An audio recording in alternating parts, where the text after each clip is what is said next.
गजाननं भूतगणाधिसेवितं कपित्थजम्बो फलचारुभक्षणम् उमासुतं शोकविनाशकारकं नमामि विघ्नेश्वरपादपङ्कजम्।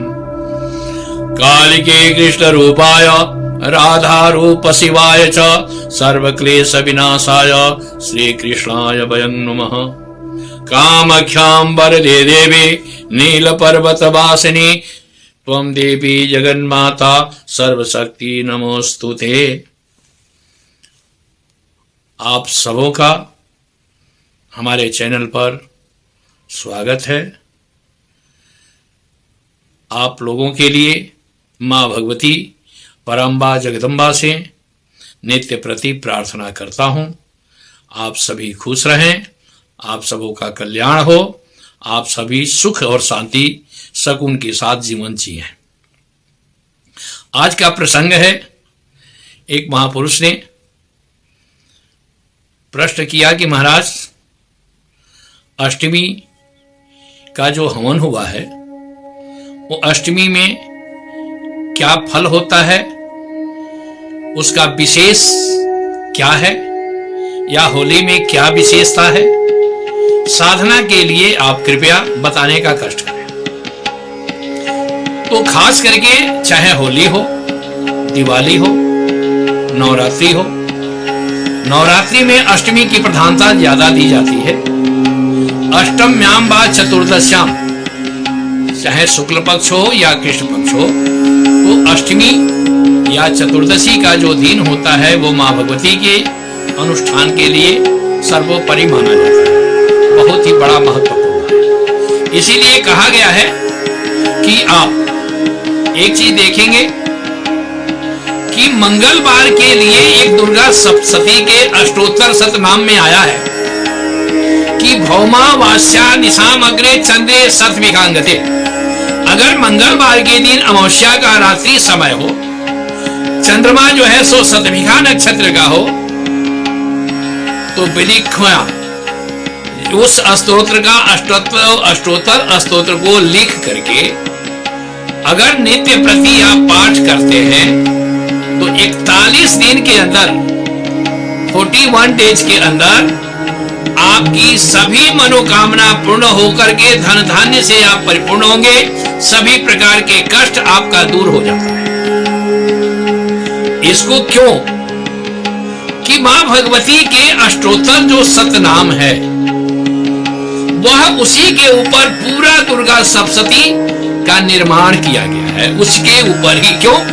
यह मार्कंडेय पुराण से लिया गया है। दुर्गा सप्तशती जो है मार्कंडेय पुराण का देवी खंड का एक अंश है। जैसे मां भगवती का देवी स्तुति की प्रधानता है, रात्रि सूक्त का प्रधानता है, सिद्ध कुंजिका का प्रधानता है, द्वादश त्रिशत माला का जो प्रधानता है, वो इसलिए विशेषता है कि मार्कंडेय ऋषि ने हर चीज का अनुभव किया और उसका अनुकरण किया। भगवान शिव को समर्पित कर देना, मां भगवती को अपने आप को समर्पित कर देना, उनकी आराधना करना, उनकी स्तुति करना। क्योंकि दुर्गा कवच में आता है कि जन जन चिंतयते कामम तंग तंग प्राप्नोति निश्चितम। जो भी आप सोच लेते हैं, दुर्गा सप्तशती का पाठ करने के बाद, मां भगवती की आराधना करने के बाद, मां भगवती की स्तुति करने के बाद, आप जो मन में सोचेंगे हर चीज परिपूर्ण होता है। क्योंकि मां भगवती आपके शरीर के सामने प्रत्यक्ष, क्यों? यह जो नेत्र है, संसार को देखने वाले नेत्र से मां भगवती का साक्षात दर्शन बर्दाश्त नहीं होगा। उनकी कृपा प्राप्त होती है। अगर वो आपको मार्गदर्शन बनते हैं, आपके जीवन का रास्ता बनाते हैं, तो किसी न किसी के माध्यम से बनाते हैं। उसके लिए किसी सदगुरु को आपको मिला देंगे, किसी संत को मिला देंगे, किसी महात्मा को मिला देंगे। क्योंकि संत मिलन को जाइए तज ममता अभिमान, यो जो पग आगे बढ़े कोटि जग समान। आप किसी संत से मिलने के लिए जब जाते हैं, आपके पास श्रद्धा होनी चाहिए, आपके पास निष्ठा होनी चाहिए, आपका विश्वास होना चाहिए। क्योंकि राजा दशरथ जब किसी संत के पास गए हैं वशिष्ठ के मार्गदर्शकता में, वशिष्ठ जी ने उनको रास्ता बताया, उनको ये माध्यम दिया कि भाई आप जाकर के एक तपस्वी से आशीर्वाद लो। तो जो साधक होता है, तपस्वी होता है, वो आपका परीक्षा भी करता है। दो चीजें हैं, एक तपस्वी है, एक जो साधक है, वो कभी भी जल्दी आपको आशीर्वाद नहीं देगा, क्योंकि वृथा न जाए देव ऋषि वाणी। आपके उसके, क्योंकि बच्चों का आहार, तलवार का धार, पानी का बहाव, साधक का विचार का कोई भरोसा नहीं कि कब कहां पर किधर बदल जाए। इसीलिए कहा गया है कि बृहस्पति जिस घर में कुंडली में बैठते हैं उसका कहीं ना कहीं नुकसान देते हैं। तो साधक का के नजदीक ज्यादा नहीं रहना चाहिए, गुरु के नजदीक ज्यादा नहीं रहना चाहिए। जाइए, उनसे आशीर्वाद लीजिए, अपना रास्ता ले लीजिए। क्योंकि वृक्ष की जड़ में बैठने के बाद धूप भी पड़ता है, बारिश की बूंदें भी पड़ती है। उसी तरह से साधक के नजदीक रहने में ज्यादा दिन, गुरु के नजदीक रहने में ज्यादा दिन, उसका तपन भी आपको बर्दाश्त करना पड़ेगा, शीतलता भी बर्दाश्त करनी पड़ेगी। तो कहने का अभिप्राय कि आप किसी संत के पास जाते हैं तो श्रद्धा, निष्ठा और विश्वास के साथ, अडिग विश्वास हो, आप उससे मार्गदर्शक लेंगे। जैसे राजा दशरथ को वशिष्ठ जी ने जब श्रृंगी ऋषि के पास भेजा, आजकल के युग में हर आदमी कहता है कि मैं तो सब यज्ञ करा लूंगा, हर पूजा पाठ मैं कर लूंगा, क्योंकि यही कलौ चंडी विनायक आजकल के युग का यही प्रमाण है। लेकिन पुत्रेष्ठी यज्ञ के लिए वशिष्ठ जी चाहते तो करवा सकते थे, लेकिन वशिष्ठ जी ने कहा कि नहीं। राजा दशरथ जी से प्रार्थना की कि महाराज आप किसी तपस्वी के पास जाइए, किसी साधक के पास जाइए,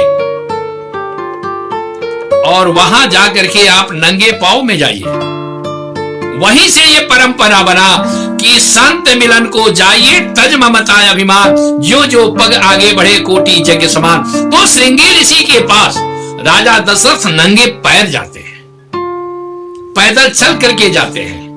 उनके पास चक्रवर्ती राजा है, रथ था, सारी सेनाएं थी, लेकिन उसके बाद भी वशिष्ठ जी कहे कि नहीं महाराज, आप किसी से याचक बन करके जाते हैं, आप किसी गुरु के दरबार में जाते हैं, किसी साधक के पास जाते हैं, किसी तपस्वी के पास जाते हैं, तो याचक बन करके जाते हैं, कुछ मांगने जाते हैं। वहां पर आप अपनी वैभवता मत दिखाइए, अपनी विलासिता मत देखिए, क्योंकि वह जगह तपस्या का है, वो तपोभूमि है। तपोभूमि पे जाने का अनुभव आपको तभी होता है जब आप दिल से जाते हैं। तो वहां आपके सारे विकार जब दूर हो जाए, आपके मन का भ्रम दूर हो जाए, वैमनस्यता दूर हो जाए, परपंच दूर हो जाए, तो सोचे कि मैं तपोभूमि में आया हूं, किसी तपस्वी के पास आया हूं। मैं भागवत की कथा में भी कहता हूं, आप मंदिर में जाते हैं, मन का ठहराव नहीं हो तो मत जाइए, आडंबर मत करिए। आज के युग में हर आदमी दोहरी जिंदगी जीता है, बाहर कुछ और दिखाता है, अंदर कुछ और रहता है। हम आपको स्पष्ट करते हैं कि किसी के करने से कुछ नहीं होता है, परमात्मा की कृपा आपको किसी के साथ जोड़ने के बाद, आप किसी के संपर्क में जब जाते हैं, आप वहां पर परमात्मा की कृपा प्राप्त होती है, क्योंकि आपका कुछ संबंध है, कुछ पूर्व जन्म का लेन देन है। जब लेन देन का हिसाब किताब हो जाता है, आपका सभी मनोकामनाएं पूर्ण होती है। तो आप इसी तरह से दुर्गा सप्तशती के विषय में जो आज मैंने चर्चा किया, अष्टमी और चतुर्दशी का जो हमने उल्लेख दे रहा हूं कि चाहे शुक्ल पक्ष हो या कृष्ण पक्ष हो, मां भगवती का अति प्रसन्नता का, उनके पूजन का, उनके अर्चना का, उनके पाठ का, उनके स्तुति का ये 1000 गुना महत्वपूर्ण है। उसमें भी जैसे कि सातों दिन में अगर आप एक एक दिन पाठ करते हैं, तो एक दुर्गा सप्तशती का पाठ अगर शनिवार को आप करते हैं, शुक्रवार को करते हैं, शुक्रवार बृहस्पतिवार को करते हैं, तो 1000 पाठ का फल मिलता है। मां भगवती के तीर्थ स्थान में, शक्ति पीठ में, शनिवार को अगर शक्ति पीठ में बैठ करके करते हैं तो आपको 1,00,000 पाठ का फल मिलता है। क्यों? जैसे वृंदावन में भगवान कृष्ण की वहां चरण धूल में चरण जो स्पर्श हुआ है, वहां धूल के उड़ने का महत्व है। आपके मस्तक पर वृंदावन का धूल जब पड़ता है तो आपके पूर्व वार्षित जो पाप है वो अपने आप क्षय हो जाते हैं। उसी तरह से किसी तीर्थ स्थान में आप अगर रात्रि विश्राम करते हैं, कल्पवास इसीलिए लोग करते हैं कई जगह तीर्थों में कि उनके पूर्वार्जित पाप समाप्त होता है। आपकी मनोकामना पूर्ण होने का मेन उद्देश्य यही है कि आज का प्रश्न के हिसाब से आज की वीडियो यही समाप्त कर रहा हूं, क्योंकि मां भगवती सबका कल्याण करे।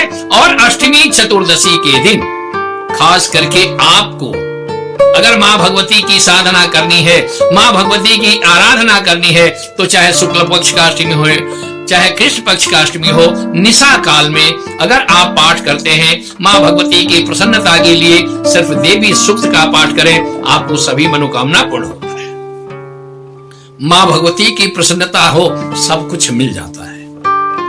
आप किसी संत के पास, किसी देवता के पास, किसी देवी के पास उनकी कृपा प्राप्त करिए, उनसे प्रार्थना करिए कि आप हमें आशीर्वाद दीजिए, आप अपनी कृपा कीजिए, बाकी विशेष कोई चीज ना रखें। धन्यवाद। जय मां भगवती जगदम्बा, जय मां कामाख्या। आप सबों का कल्याण हो, आप सब सुखी रहें, संपन्न रहें। जय मां अम्बे।